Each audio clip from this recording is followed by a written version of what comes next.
Hi friend, this is one of the oldest letter series I wrote to you. Please stick with me if you haven't heard it. I guess you should, and if you have heard it before, maybe you should hear it again. HRP letter series, letter to Mr. Pride. Dear friend, I cannot describe my joy in writing to you today, but another issue has been brought before us, and I cannot help but see from my heart the pain it has caused. It is acceptable to say that every man has a self-pride. We all have an urge to be exalted, and it can sometimes be a battle, especially when we cannot identify it. A common question our elders ask when we commit an offense is, "Do you know how many rain and sun has fallen on my head?" Indeed, it is funny hearing it at first, but thinking deeply, we learn a lot from it. Well, not all who have been in many rains before you can boast of having wisdom, but they can at least say they know the rain that brings with itself dust and the type that brings a cool and clear breeze. In other words, they know what you don't know. We are in a very technical age and the world is moving fast.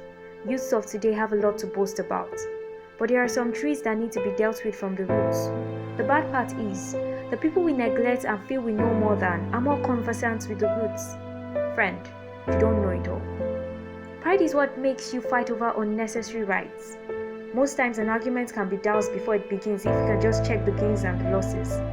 We all demand respect, but it is good to appreciate the respect and confidence you have in yourself. Mr. Pride wants to let all and sundry know what he has, how he got it, and most of all, he talks at people, not to people. Friend, when you talk at people, you deliberately want to pull them down. You want to belittle them, even if it's an enemy. It's simply pride. The hurtful fact about pride is it goes before destruction. A proud man keeps himself in a competition in which losing is like death. And worse off, he cannot accept or be told his mistakes because no one can even talk to him. He places himself beyond people. Pride is not as evident as it seems, till it destroys. A good way to know when it is lurking is in a man who doesn't listen. Never wait for someone older than you to correct you. Anyone can and in any position. Accepting yourself as a mortal man can help in pulling pride away. You are not all-knowing, so give room for knowledge. You're not all-powerful. Rely on God and do not boast on your strength. You're not present in all places and at all times. Appreciate every experience and everyone that comes your way. When we realize how frail we are, we know indeed that we are nothing but dust. Head knowledge and personal experience will fail, but if you would just leave your trophy room, you will realize that there's more.